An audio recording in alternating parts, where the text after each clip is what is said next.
60 coming to you live from the News Hub here at Kpandai.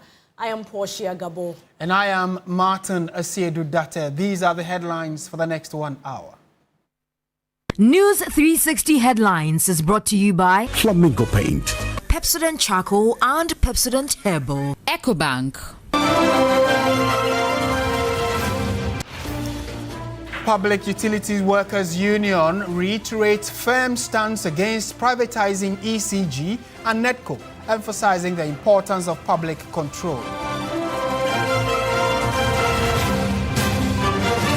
And also coming up tonight, Judicial Service Staff Association to strike from January 19 if salary arrears for its members are not paid.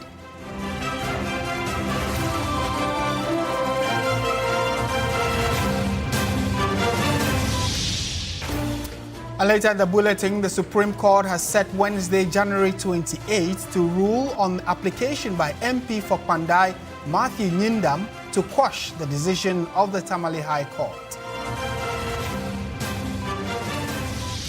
Later in business news, financial economist questions inflation data as Dr. Eric Boachiyado warns Ghana's reported price stability has yet to reflect real relief in cost of living for households.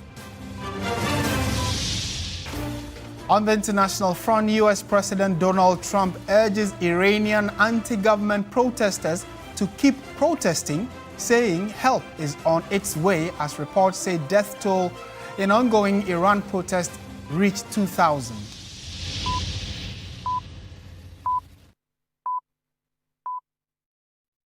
We are live around the world on 3news.com. That's our website. We're also streaming on Facebook and on YouTube, and we always love to hear from you. We begin from the Labour front, where the Judicial Service Association of Ghana has declared an indefinite strike beginning January 19, 2026, demanding the payment of salary arrears owed its members. This is contained in a letter signed by JUSAC National President Samuel Afote Otu, addressed to the Executive Secretary of the National Labour Commission.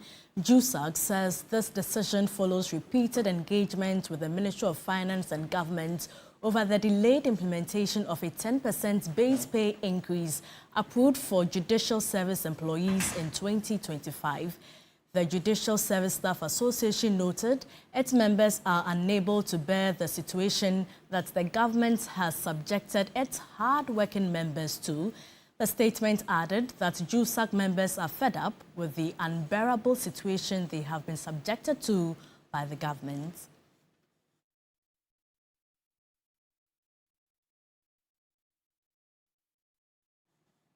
We are staying with issues about the court. The Supreme Court has set Wednesday, the 28th of January, to rule on the application by MP for Kpandai, Matthew Nyindam, to quash the decision of the Tamale High Court.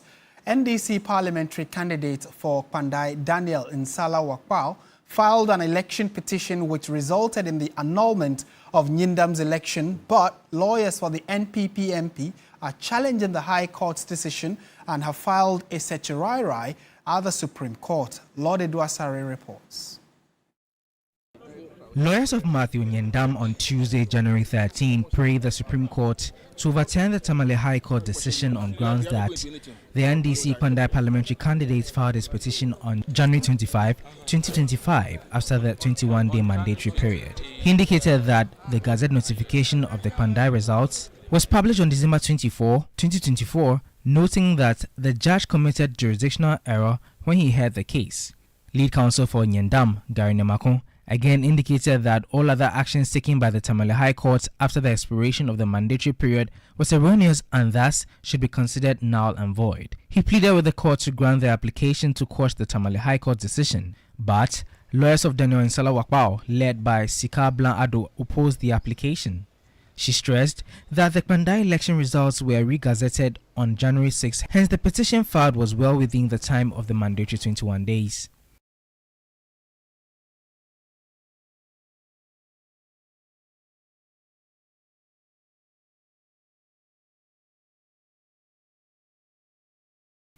Ablado then noted that the January 6 Gazette was a comprehensive one which contained results of all the 276 constituencies, including Kpandai, so the one take precedence. She accused the NPP candidates of cherry-picking the Gazette notification after Nyindam relied on the January 6 one at the Tamale High Court. She therefore prayed the court to dismiss the application. Lawyer for the Electoral Commission, which was the second interested party, also acknowledged the existence of the two Gazette notifications and noted that he had acquired hard copies of same. One of the lawyers of Insala Wakpao, Roxanne Nelson Defemekbo, spoke to the media. Where public documents are made available in court and they are brought to your attention, you have a duty under law to observe the terms of those public documents. Today they say that they are online publications, but they were not online publications. Those were the same documents they brought to Parliament. In fact, on the 6th of January, that was the document that the clerk relied on to swear me, Eche Dafomakpo, in as a member of Parliament in the 9th Parliament, as a result of which we proceeded to elect the Speaker of Parliament. That was the document that gave rights to every party who was aggrieved in the matter.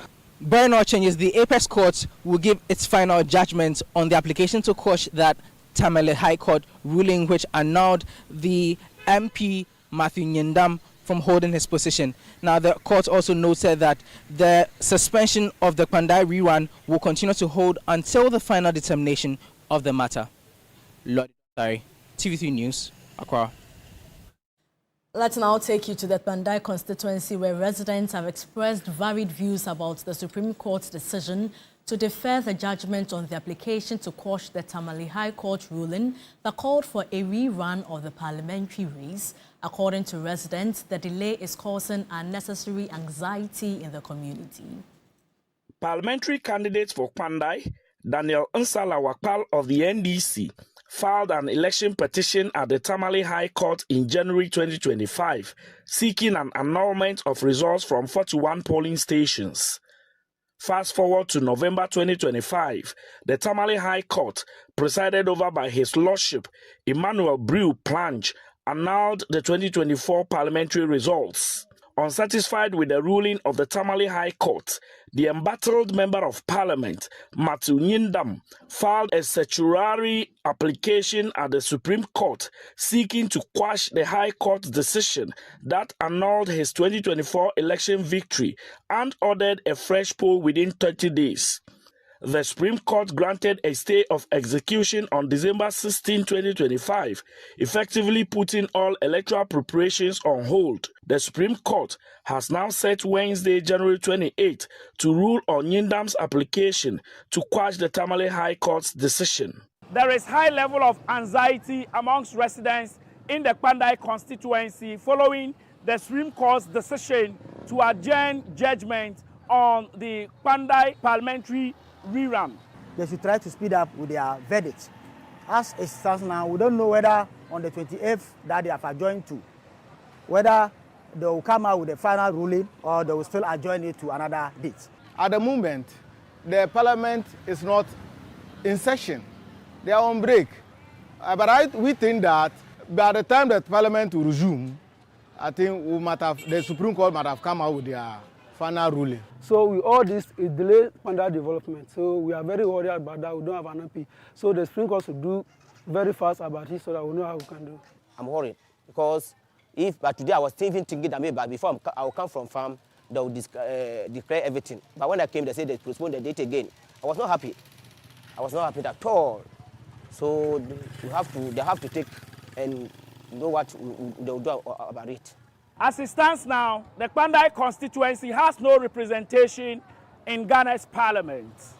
For residents within the Kpandai constituency, the political future of the constituency continues to remain in limbo. They want the Supreme Court to make a determination on this matter on the 28th of January as indicated. Trust your election command center to continue to follow the Kpandai parliamentary rerun case and bring you up to speed on this matter. Christopher Mwako, TV3 News. Let's turn our attention to one of our headline stories many of you have already been raving about. It's quadruple joy for a couple struggling with infertility as 30-year-old surrogate has made their dream of becoming parents a reality by giving birth to quadruplets. The intended mother had lost her womb during a fibroid operation, making it impossible for her to carry a pregnancy. Portia Gabor reports the surrogacy process involved a 28-page agreement.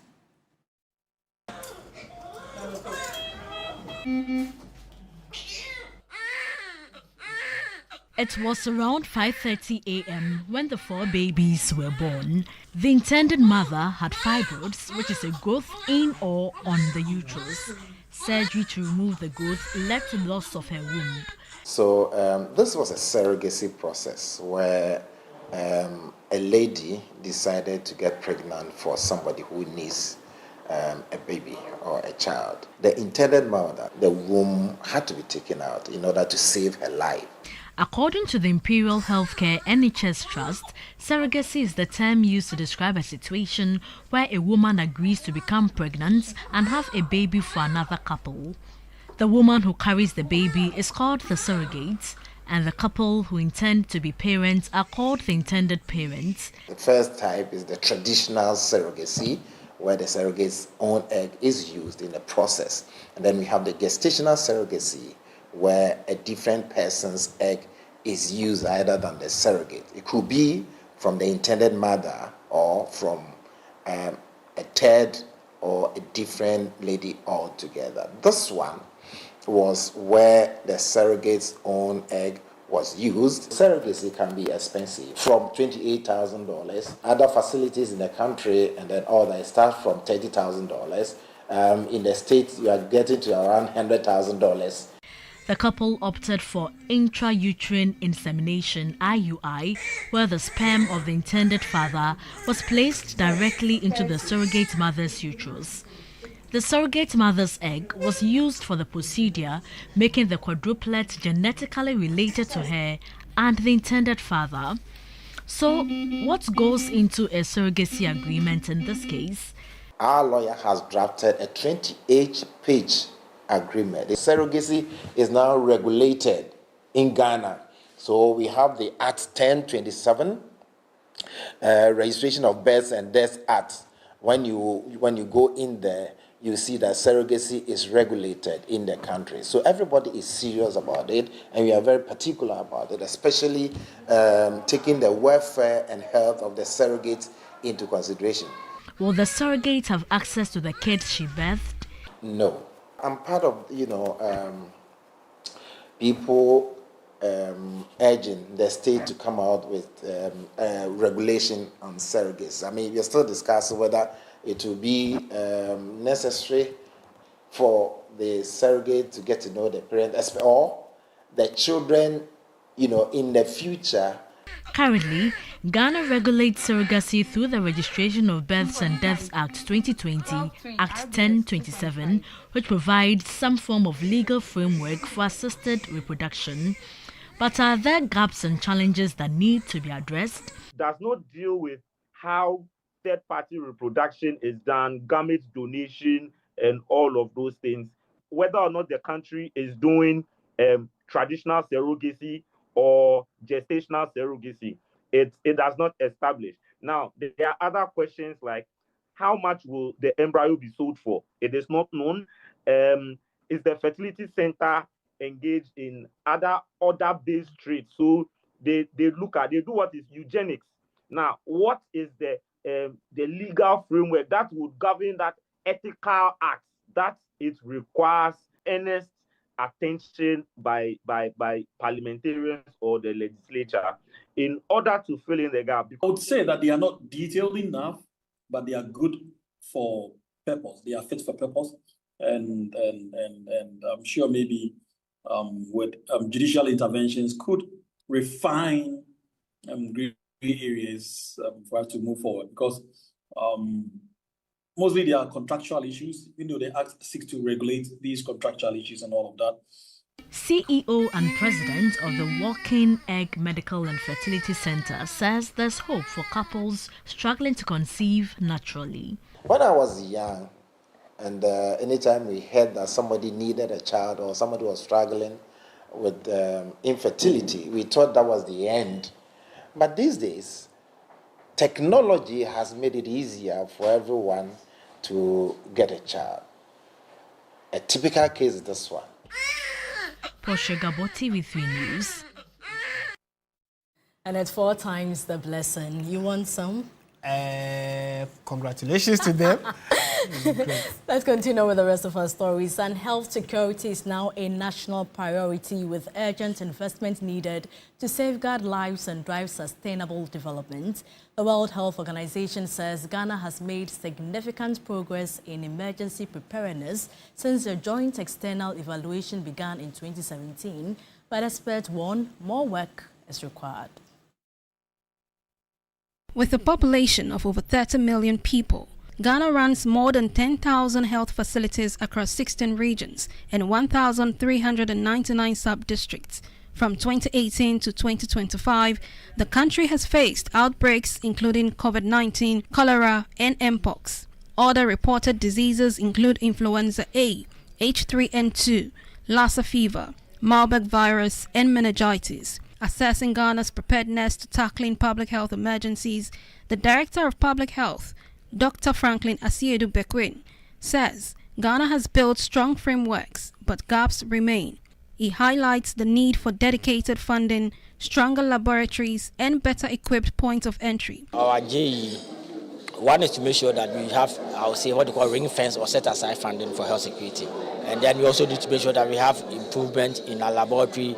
And then you also have to make sure that our port of entries are well equipped. If we want to compare our stand pre-COVID to now, there are obvious improvements in our preparedness. Clearly there are gaps, but we think that we have much more improved than before. The World Health Organization acknowledged Ghana's progress, but stresses systematic improvements are still needed to close existing lapses. One of the big challenges that we are seeing is about ring-fencing some resources to be deployed whenever there's an emergency. When it comes to some other aspect, we expect that if something's happening in the community, within 124 hours, the system has to know, and then within 7 days, there has to be action on the ground. So all these needs to be put in place. But in the past, we've seen some lapses in this, which we hope that we can be able to work with the government to strengthen. Funding partners, United Kingdom, called the joint external evaluation process vital for Ghana's prosperity, urging greater investment and a prioritized approach to health security. Ghana's health security is also the UK's health security, so we have a really strong mutual interest in supporting Ghana to strengthen its public health emergency preparedness detection. What we'd really like to see is investment in health security, both from domestic funds but also coordinated development partner support. What we'd like to see as well is that coordination across different sectors and ultimately a really prioritised approach to health security that safeguards the health of Ghana's population. With lessons from past outbreaks and support from international partners, Ghana is positioning itself to better protect its citizens against future public health threats. Still watching News 360. Let's move on to some other stories. Now, the big one many of you are already talking about having to do with politics in the NPP. Now, former Environment Minister Professor Kpandai Boateng is on the verge of being expelled from the New Patriotic Party if investigations establish that he was in contravention of the NPP constitution. Political analysts say that the matter is a case of double responsibility for both the old and new generation of the party to resolve the matter for the sanctity of the NPP. Professor Frimpong Boateng launched a blistering critique of the party in an interview on Monday, January 12, 2026. He openly questioned the authenticity of the current NPP, stating that it no longer reflects the values and principles upon which the party was founded, describing the present party as fake, and distanced himself amidst current leadership and direction. But according to the NPP, his comments undermine party cohesion and violate its constitutional provisions, necessitating the initiation of disciplinary action that could lead to his expulsion. The New Patriotic Party is governed by rules. The party governed by laws. And therefore, when a person makes a statement which constitutes a misconduct, the party has to follow due process. And that is what we have done as a party. Professor Frimpong Boateng made a careless statement which we were not expecting from a man of his stature to have made. A founding member and elder in the party, Dr. Nyaho Tamaklu, insists the decision by the party is in bad faith. Yvonne Boateng is a man of integrity. He's a hard-working person. Yvonne Boateng knows how to choose his words. And if he says the party is fake, he knows why he says so. And if I were them, they would have come a quiet discussion with him before coming out the way they came. This shows clearly that the party is on its way to destruction. Political science lecturer at the University of Ghana, Dr. Joshua Zato, recommends that such grievances should be channeled through the right medium. If the problem is with the leadership of the party, God or the party's structures have given a chance. The party is going to Congress to elect all the leaders this year.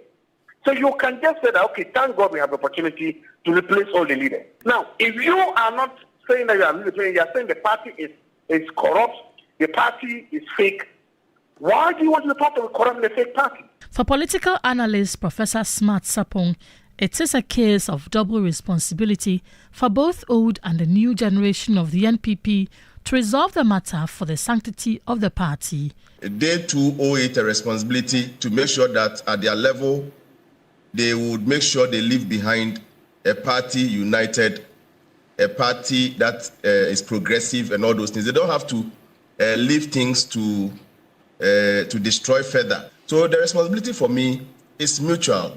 Much as they see things wrong with the younger generation, they must as well take the responsibility and not to make it feel like things are totally out of hands. They can use all words to describe a party they sat to form. Things cannot be allowed to go the way it has started. The coming days will test the new patriotic party's internal cohesion and commitment to dissenting views.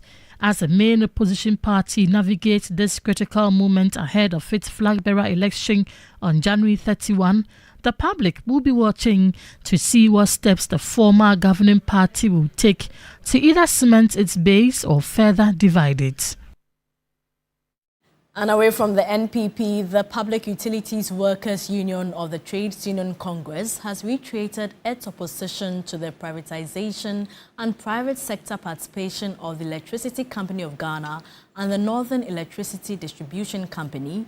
The union is calling on government to suspend all plans to privatize the two power distribution companies, citing what it describes as the phenomenal performance of ECG over the past 6 months. The Trades Union Congress and the Public Utility Workers Union of Ghana say the sharp rise in revenue at the Electricity Company of Ghana is clear evidence that the utility company can be turned around without privatization. They stress this is possible if workers are fully supported and management is given clear enforceable targets. Following extensive tripartite engagements, a 6-month turnaround program was agreed upon and implemented from July to December 2025. The result of the turnaround program has been phenomenal.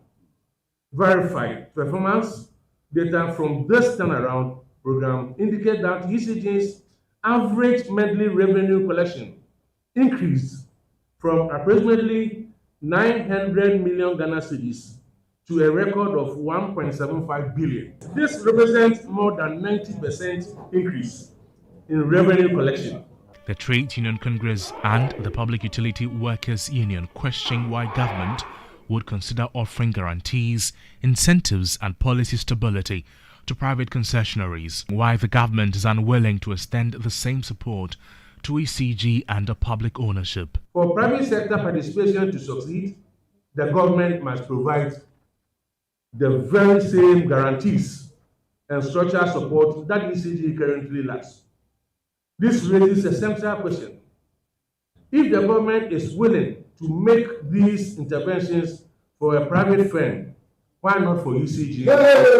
The group is also calling on government to extend the turnaround program and end all forms of political interference in the energy sector. The 6 months management union turnaround program must be extended and reviewed comprehensively to determine additional measures needed to scale and sustain the success made so far. Thank you. 2, while the review of the turnaround program is underway, We urge government to halt all actions toward privatization of UCG and NETCO. We request the government to take proactive measures immediately to end all forms of political interference in the energy sector, including the management of UCG and NETCO. Many potential police recruits from this year's police intake have praised the administration for a smooth recruitment process, calling it the reset we want. Approximately 5,000 applicants are expected to go through the process over the scheduled 5 days in the Western region. Irama Smith takes up the rest of the story. A well-planned process and a serene environment define this year's police intake at the Western Regional Command, where an estimated 5,000 individuals will be processed over a period of 5 days. The intake, which began on Monday with graduate recruitment, continued on Tuesday for other qualified categories and will run through Friday. The process has been organized to avoid overcrowding and long queues, with applicants assigned to specific groups, a notable improvement over previous years, according to Olivia Irabna Adiku, Western Regional Communications Officer for the Police Command. You are seeing that we don't have the huge numbers. What will happen was that we schedule them at different dates and different times. So this morning, this is the morning section. We're expected to screen about 400. Then we'll have the afternoon section from 12 p.m. to 6. So you see them, though they are not crowded, but they are many, depending on the timings. One other notable addition is the provision of canopies to shield applicants and snack for their comfort while they wait. We don't want the applicants to be stressed. As you can see, we set up canopies for them. They are sitting down comfortably. We're giving them water and some snacks. Because as you see this area, it might be even difficult for them to go out and look for food. So we give them something to sustain them. And we want them to pass through the process comfortably. After a smooth and easy initial stage, applicants proceed through a sequence of documentation, height and physical checks, and then a computational assessment to complete the process. They have praised the administration for the streamlined recruitment, calling it the reset we want, while commending its proactive approach. Past years, you know, the process has been smooth so far. I have not experienced the chaos that marred the process some time ago. I think the reset is working. We haven't experienced what happened at Elwak here. The recruitment police has done well. When I came here, the way they direct me to go and sit down, the way they handle us, yeah, they even give us a food cry. Everything is smooth, like how we expected it. No, they are treating us good, and we are enjoying it. Everything was smooth, like no stress. I'm very happy because definitely I'm going to get it. Irama Smith, TV3 News, Takrady. Away from the Western region, the Auditor General has raised alarm over an increasing level of weapons and ammunition intercepted at Ghana's airports in 2024, a situation that has brought about stricter weapon declaration laws by the Airport Company Limited for safety of travellers. Meanwhile, the Transport Ministry is considering private investment to enhance lake transport. The 2024 Auditor General report reveals that over 2,000 unlicensed weapons and ammunition were confiscated at the ports in 2024 alone, causing a troubling concern for travellers. Ranking on the Public Accounts Committee, Samuel Atamils sought answers. The passengers were allowed to board their flights due to the absence of a policy on passengers carrying weapons. Does it mean that they allow them to board the plane with their weapons? Currently, we have a directive from Civil Aviation, who is the operator, the regulator of the aerodromes in Ghana. So if you do not have the requisite license, you are not allowed to travel with a weapon. Subsequent to that occurrence, there was no law or no act in place. So then they could carry their weapons? At that time, yes. Please. Wow. We check whether you have a license for the weapon. If you have the license for the weapon, then now we will assist you to be able to carry the weapon on board. If you don't have a license, then we will confiscate the weapon, hand it over to National Investigations Bureau. But if you also don't declare to us, and then we detect it by screening, we will also confiscate it and then hand it over to NIB. A public concern about the high cost of domestic flights surfaced by the Ghana Airport Company stated the reason. Because there is a duopoly of domestic carriers, meaning just two airlines operating at the moment. If we are able to get more domestic carriers, the competition will force the prices to go down. The Transport Minister, Joseph Bukari-Nikwe, has revealed government is pursuing private sector partnership to improve lake transportation. And we are very hopeful that we will get some new pontoons or some new ferries to be able to add and then serve our people. We've run these vessels for a very long time, some of them over 19 to 50 something years. So we now have gotten to a point that, look, we have to use all means and then get private participation in procuring more vessels to be able to serve our people. The Public Accounts Committee has the powers of a high court. What it means is that its orders and directives are binding.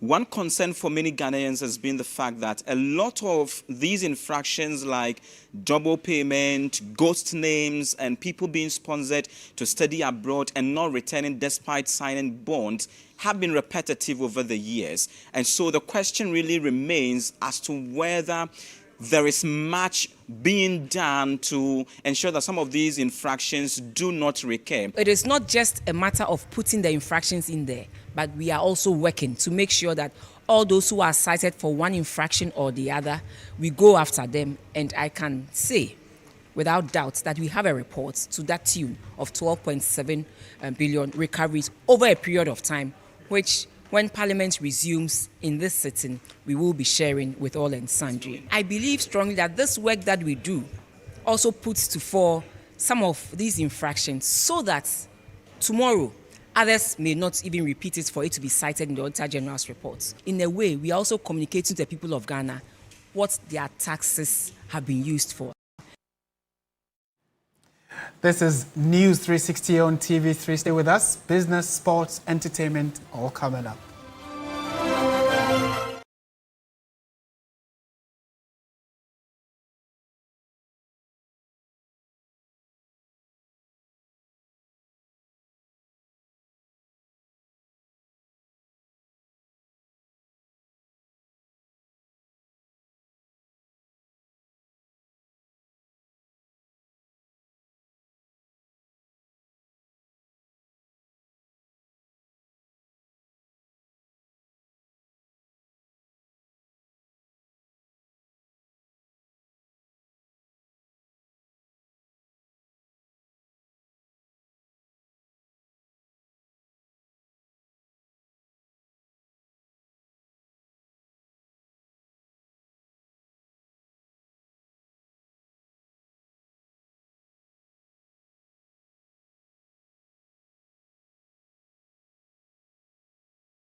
regarding Ghana's latest economic data, suggesting a disconnect between official inflation figures and the reality of the marketplace. While acknowledging that the economy has reached a level of relative price stability, Dr. Boakye Yadom argued that the sharp downward trajectory of inflation throughout 2025 has not yet translated into a significant reduction in the cost of living for the average consumer. In nominal terms, the inflation has fallen about 18.1 times. If we look at the percentage change is over 77% in terms of the inflation drop, which is too significant that it should have altered prices in a certain direction. Dr. Boakye Yadom, however, noted that some level of price stability has been achieved over the last few months. Yes, generally there is some form of price stability that the market is reporting, but the rate of the disinflationary reported by the GSS, I think it is on a high side, and probably they may have to take a second look at it. He urged the government to remain disciplined to ensure these gains are not lost to fiscal slippage. This year, government is expected to move into full swing of activities to implement its policy. I will just advise that the government should be more cautious and continue the fiscal prudence that they've started from last year, but ensuring that we invest in very productive sectors that will give value for money. Now, a member of the committee tasked with negotiating debts owed by independent power producers is urging government to accelerate private sector participation in the operations of the Electricity Company of Ghana, ECG. Ben Boakye, who is also the executive director of the Africa Center for Energy Policy, ACEP, has meanwhile commended the finance minister and the Electricity Company of Ghana for their commitment to settling outstanding obligations to power generators. It's really commendable how the government has been committed to paying its debt and addressing the energy sector problems sustainably. There are a few other things that need to be done to actually tighten, the challenges, to resolve the challenges and tighten the rules around fiscal governance in the energy sector, which I've seen progress on. The private sector participation in ECG has been ongoing for the past 10 months or so. From my estimation, I think we've slowed on that quite significantly. We need to pick up the steam on that and be able to conclude on it and make sure that all the sector payments can be covered by revenues that are coming, from ECG and then NETCO. And if we're able to do that, that frees, the finance minister to be able to spend much more significantly on socio-economic development. The Chamber of Oil Marketing Companies, COMAC, has raised concerns about what it says are discrepancies in the Ghana Revenue Authority's system over deadlines for tax remittances on petroleum product liftings. The Chamber says the errors expose oil marketing companies to compliance risk and possible penalties and could undermine confidence in the fairness and consistency of tax administration process. This risk, coupled with ICOM's inconsistency and interruptions in the system or in the industry, will cause shortage of fuel.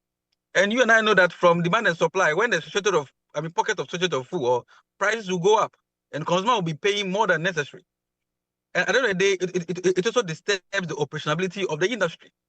You understand? Already we are making lean profit, and this is also going to disturb us as an industry. And like I said, we all know who is benefiting from this industry. At the end of the day, it's the government taking majority share from the revenues.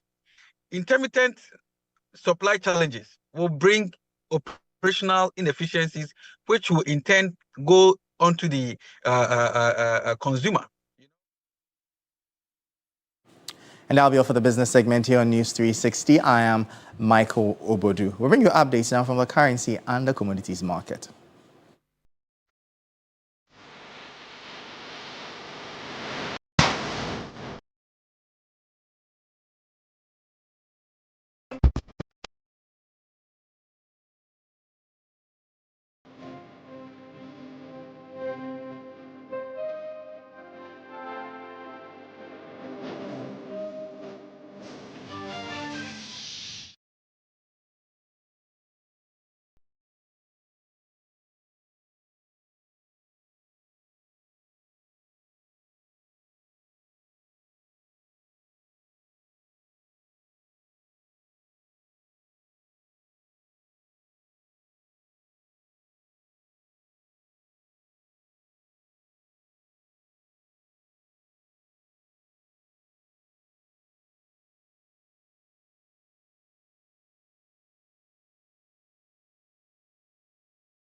Hello, good evening, and welcome to the sports segment here on News 360 with me, Oreku Ampofo. We begin with the Africa Cup of Nations, where Nigeria will take on host Morocco in the semi-final of the competition for a place in Sunday's final. Now, the Super Eagles are seeking to win the competition for the first time since 2013 after finishing runners-up in the 2023 edition in Ivory Coast. Now, ahead of the tie against the Atlas Lions, head coach of the Super Eagles, Eric Schell, says that the team are ready for the encounter. No, this is a big game, semi-final. We played our last game against Algeria. It was a good game for us. Now, a big game against a big team. So, we will enter slowly in this game because we have a last training session today, and we will be ready for tomorrow. Algeria was the biggest test. Morocco is the biggest test. Every game is the biggest test for this team because the expectation is so big. So we are ready for this game, for all of these games that we play in this tournament. We try to play every game like the last, and we will give everything, and we gave everything. Well, we still stay with the 2025 Africa Cup of Nations, and Ghana's Daniel Laye is set to take center stage when Nigeria face Morocco on Wednesday in the semi-finals. The appointment marks Laye's second game in charge when it comes to officiating in the competition. Now, my colleague Billy Shen, who is currently stationed in Rabat, has more details in the following report. So in less than 24 hours, the semi-final game between Morocco and Nigeria will be taking place at the Prince Moulay Abdallah Stadium, which is right behind me. But the big news coming in involving a Ghanaian is that Daniel Laye will be the central referee for that particular match. Now, Laye was the central referee in the group stage game between Algeria and Burkina Faso, was on VAR duty as Morocco defeated Cameroon by 2-0 in the quarterfinals of the 2025 AFCON. Laye has a lot of experience on the continent, having managed a number of CAF Champions League games, CAF Confederation Cup games, and also was a referee in the 2021 Africa Cup of Nations, which took place in Cameroon. But this happens to be the biggest match that he would be officiating as a central referee in the semi-finals of an AFCON, and there has been a number of reactions that have been coming in on social media, mostly from the Nigerian camp. Some of them believe that since Ghanaians are rivals to Nigeria, this might not bode well for them, whilst others have cited the love for the jollof as something that could be a blessing in disguise. But as these two countries take on each other at this particular stadium, there would also be spotlights on Daniel Laye to deliver a fair officiating as these two sides try to book a place in the final of the 2025 Africa Cup of Nations. Well, that was Bill Ishan reporting from Rabat in Morocco, where the semi-final between Morocco and Nigeria will take place on Wednesday. You can get more updates on that on our social media handles as we build up to that crunch game. And of course, the Senegal versus Egypt semi-final as well. But before we go, news coming in from England in the past few minutes is that Manchester United have appointed former player Michael Carrick as their caretaker head coach until the end of the season. Carrick will be assisted by former England manager, that is Stephen Holland, with Jonathan Woodgate. Johnny Evans and Travis Binion will also be part of the team's staff. Now, former United midfielder Carrick had a 3-game stint as United's temporary boss after Ole Gunnar Solskjaer's dismissal back in 2021. He will be back in the Old Trafford dugout for Saturday's Premier League derby against Manchester City. United sacked Ruben Amorim on January 5 after 14 months in charge, and Darren Fletcher took charge as caretaker boss for just 2 months. Fletcher returns to coaching United's under-19 side. That's how we wrap up the sports segment here on News 360. My name is Oreku Ampofo.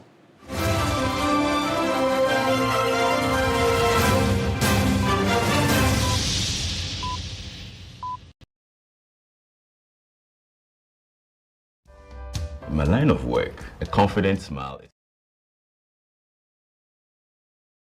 my game and ensures my smile is always radiant and bright.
Entertainment News segment is brought to you by GTP Lifestyle and Napa Foods, Heaven Black Insecticide Spray and Coil, powered by 3 Entertainment.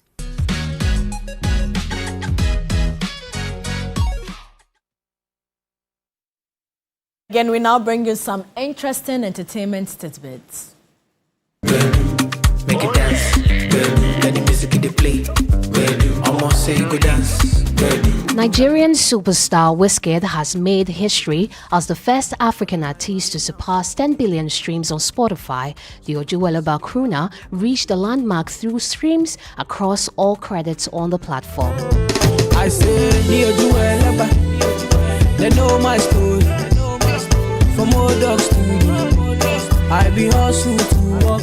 30 edged out Leonardo DiCaprio and George Clooney to win Best Actor in a Musical or Comedy for the table tennis Kpandai Supreme, keeping his Oscar ambitions alive. You're not gonna have to, because I'm gonna step up. I'm gonna step up in a way you can't even imagine.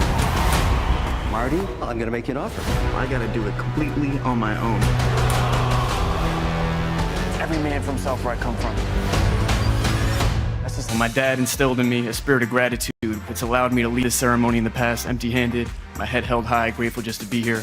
While DiCaprio missed out individually, his film one battle after another dominated the night with 4 wins, including Best Musical or Comedy Film and Best Director.